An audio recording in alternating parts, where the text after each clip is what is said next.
Alright, we're working on the Stealth again. I'll show you what I'm doing now. Alright, I was throwing a code for the knock sensor. It was causing the car to pull a bunch of timing, and it wasn't making any power, so we're going to try that. And if it's not that, then I guess we'll have to move on to the turbos to see if there's something wrong with that.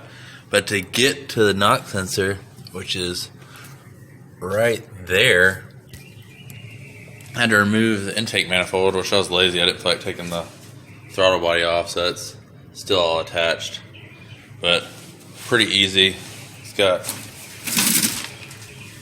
literally just a few bolts here on the top, 2 on the side, and then just remove it from the hard piping, which connects it over here.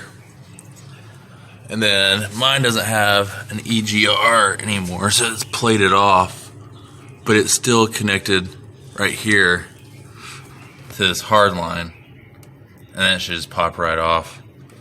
And then basically to get to that sensor, then you gotta take off the lower intake manifold.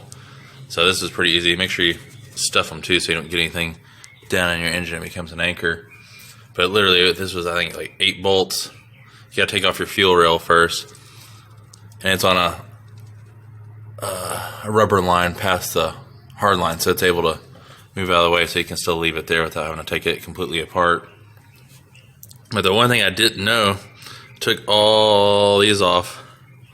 Make sure you don't lose your little biscuits, because I didn't know these were not attached on there. About lost those down the motor, so after you pull that off, these just pop right off. They just sit right here in these little divots. I didn't know that they weren't attached. But the one thing I didn't know, and I couldn't get it out because I had every bolt off, is this thing has a side bolt going into it. I don't know for what reason, but it's actually hidden. It goes through here where you can't see. So you actually have to take off your timing belt cover. I didn't know that. I actually called my dad and he swore there was a bolt on the side, so I took it off. And sure enough, move all this crap out of the way. It sits right there where my finger is, right there. It sits right there, tucked and hidden, and then it just pops right off. But we're going to replace this knock sensor, see if it makes the code stop being thrown. That way it's not pulling timing and just dumping fuel on it, because this is a knockoff sensor. So we got one from Mitsubishi, so we'll put that in. I'm just waiting on